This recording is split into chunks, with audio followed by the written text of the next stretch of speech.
Hola a todos, muy buenas. A lo largo de este nivel, en los diferentes retos, hemos ido viendo varias funciones implementadas de forma recursiva y a menudo las hemos comparado con su homóloga iterativa, es decir, con una función que realiza la misma tarea pero implementada mediante un algoritmo iterativo. Por ejemplo, hemos visto la función factorial de forma iterativa y también la hemos visto de forma recursiva. Otro de los ejemplos que hemos llevado a cabo ha sido sumar los elementos de una lista de forma iterativa y de forma recursiva. Nos podemos preguntar cuál es mejor, cuál es la más adecuada, qué beneficios tiene una respecto de la otra. Bueno, vamos a intentar ver algunas características de los dos procedimientos, del procedimiento iterativo y del procedimiento recursivo. Por ejemplo, en estos casos, la cantidad de código que hemos utilizado es muy similar. Igualmente, en la función factorial, el número de líneas de código no varía. Por lo tanto, en estos casos, podemos decir que la codificación de las dos funciones es similar. Sin embargo, puede resultarnos más sencillo y más intuitivo el procedimiento iterativo. El procedimiento recursivo puede ser un poco menos intuitivo, más difícil de implementar. Pero a nivel de eficiencia, ¿cuál puede ser más adecuado? Bueno, pues a nivel de eficiencia, los dos algoritmos tienen la misma complejidad. La función factorial iterativa tiene complejidad O de n porque se tiene que llevar a cabo n pasos iterativos, ya que tenemos n datos de entrada, y igualmente la función recursiva tiene una complejidad O de n porque hay que hacer n llamadas recursivas. Por lo tanto, tienen la misma complejidad, aunque a nivel técnico va a consumir un poquito más de tiempo las funciones recursivas.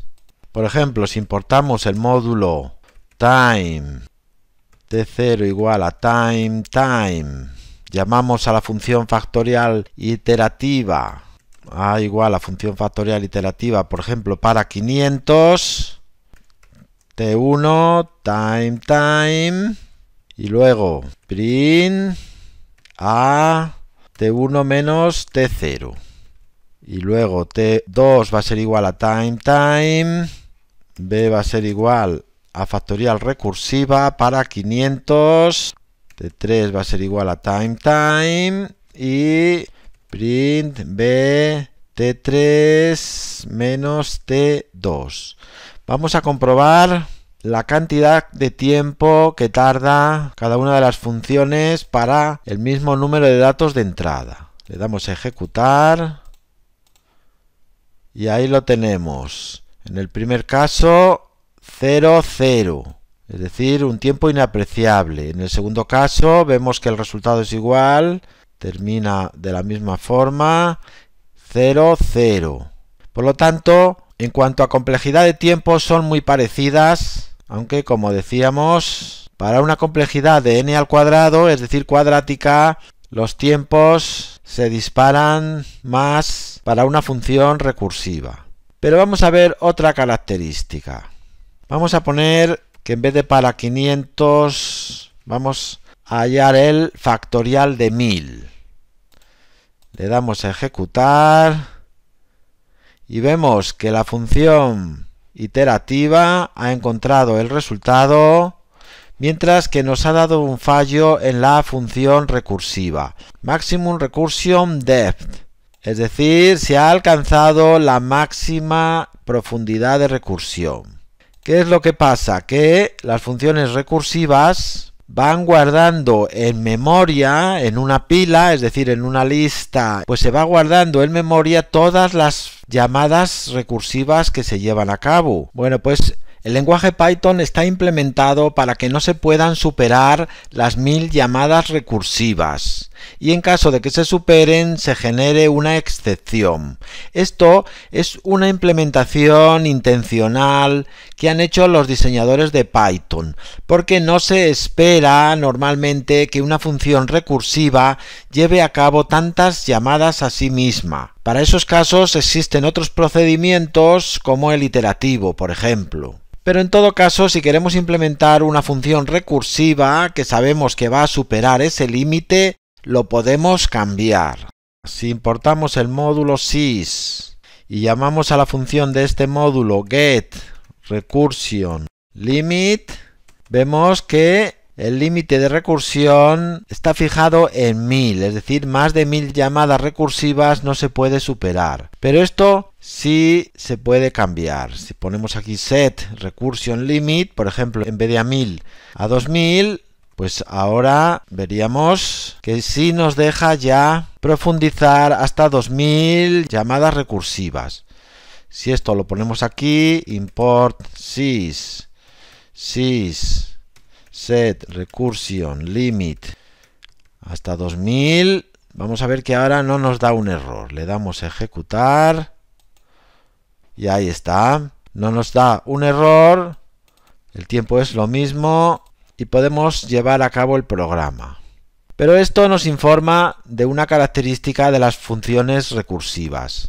Necesitan un espacio de memoria más amplio para acumular toda esa cantidad de llamadas a sí mismas para luego, una vez que se sale de la recursión, que se vaya vaciando la pila donde se van guardando. De todas formas, a veces las funciones iterativas también requieren de listas auxiliares donde se va guardando la información necesaria para luego irla procesando. Por lo tanto, para datos muy grandes, las funciones recursivas pueden utilizar más memoria que las funciones iterativas. Sobre todo si no necesitan de listas auxiliares donde guardar datos igualmente. Bueno, pues hasta ahora no hemos conseguido unos motivos fuertes para elegir entre unas y otras.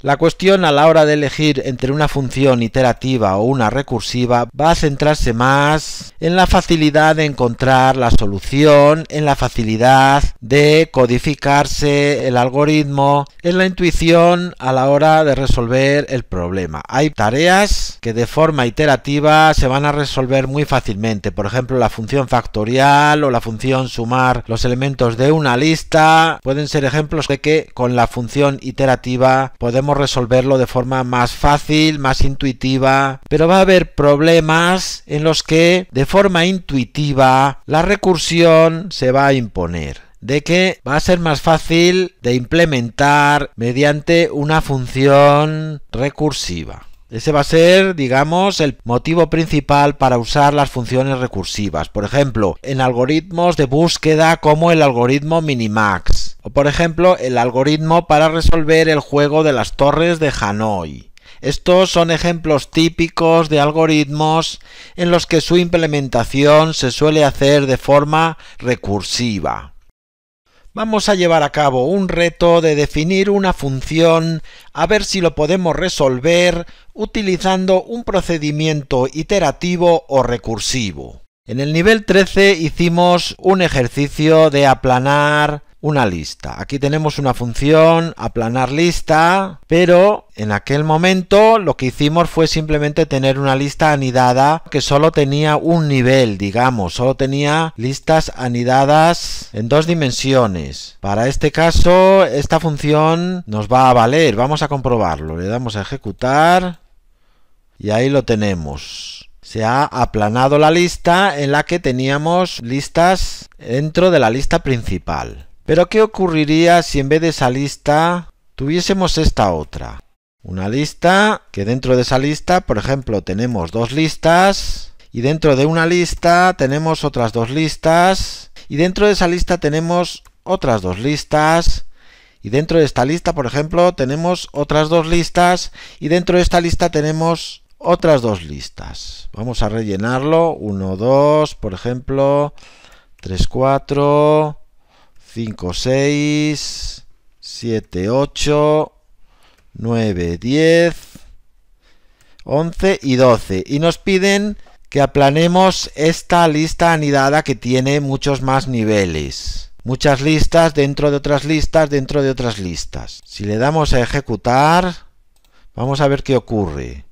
Pues simplemente nos aplana el primer nivel, pero luego los demás no nos los ha aplanado. Bueno, pues os voy a proponer que llevéis a cabo este ejercicio, intentar definir una función que aplane una lista independientemente de las listas anidadas que haya dentro de ella. Intuitivamente podemos darnos cuenta de que de forma recursiva podemos llamar a la función aplanar lista para las listas dentro de las listas. Y si hay listas dentro de otras listas, podemos llamar de nuevo de forma recursiva a la función aplanar lista para así ir bajando de nivel hasta que nos aplane la lista completamente. Por lo tanto, este puede ser un buen ejemplo en el que una función recursiva pueda ser más adecuada que una función iterativa. De todas formas, lo vamos a llevar a cabo de las dos formas, pero te propongo que lo intentes llevar a cabo tanto de forma iterativa como de forma recursiva.